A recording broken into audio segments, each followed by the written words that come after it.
People used to flex what they own. Now they flex what they can enter. A door with no sign. A room that looks normal. A 5-figure membership for a leather chair. And your brain whispers, if I got in, I'd be different.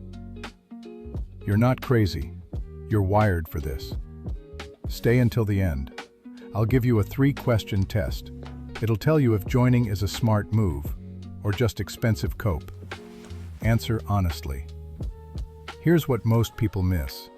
A private members club rarely sells you better food, or better music, or better lighting. It sells you something else.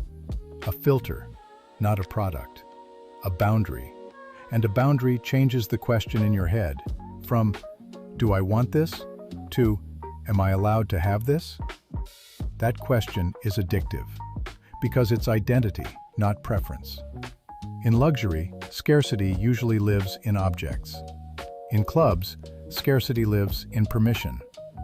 The real asset isn't the room, it's the rule. Invitation only, wait list, referral. Those words don't describe service. They describe selection. And selection does something powerful. It turns a normal experience into a trophy, even if the room is quiet, even if the chair is just a chair. Because your brain doesn't measure value the way you think it does. It measures friction. If it's hard to get, it must be important. If it's easy to get, it must be ordinary. So the fee isn't only payment, it's a gate. High cost keeps out the curious and keeps in the committed.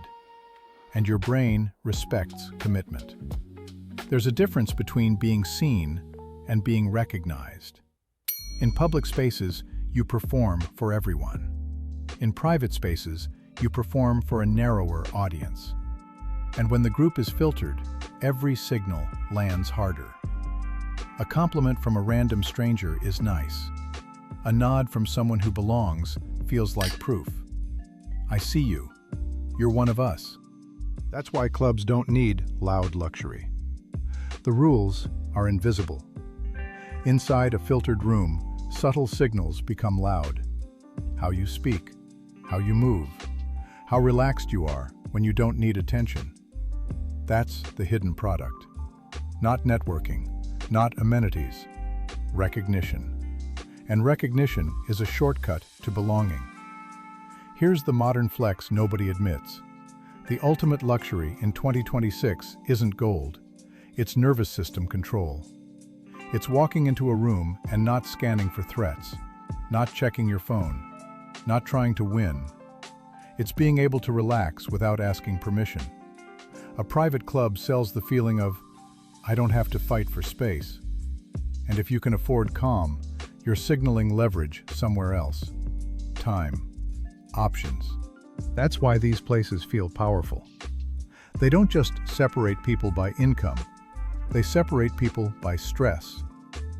Now let's talk about the shadow side, because this can be healthy, and it can also rot you. Access can become a drug. You start chasing rooms instead of relationships. You start collecting proximity instead of building a life. And proximity is never enough. There's always a more exclusive door, a quieter lounge, a harder list. That's the treadmill, not objects, access. And the worst part is this. You can start confusing the club with your worth. So before you buy the story, make it practical. Now, answer in your head, no performance.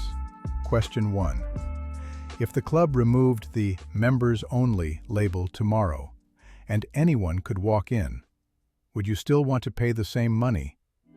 If the answer is no, you're buying exclusion more than experience. Question 2. Who are you signaling to? Your real friends, your partner, your clients, or strangers online? If the people who matter don't care, your signal won't be received, and unrewarded signaling turns into anxiety. Question 3. What problem are you trying to solve? Connection or validation? If it's connection, a club can help. If it's validation, the room becomes a mirror. And mirrors never stop asking for more. Now let's score it. Access signal, 9 out of 10. Network utility, 6 out of 10. Identity fit, 7 out of 10. Calm and control, 8 out of 10. Cope risk, 7 out of 10. High power, high risk. Join if you want community. Avoid if you want proof. Because proof is a drug. You never get enough. So here's the real question for you. Is a private members club a smart move or cope? Drop it in the comments. Just write smart move or cope. No explanation. And if you want the next episode in this series, subscribe, because we're decoding the most invisible form of luxury status of all, the one you can't screenshot.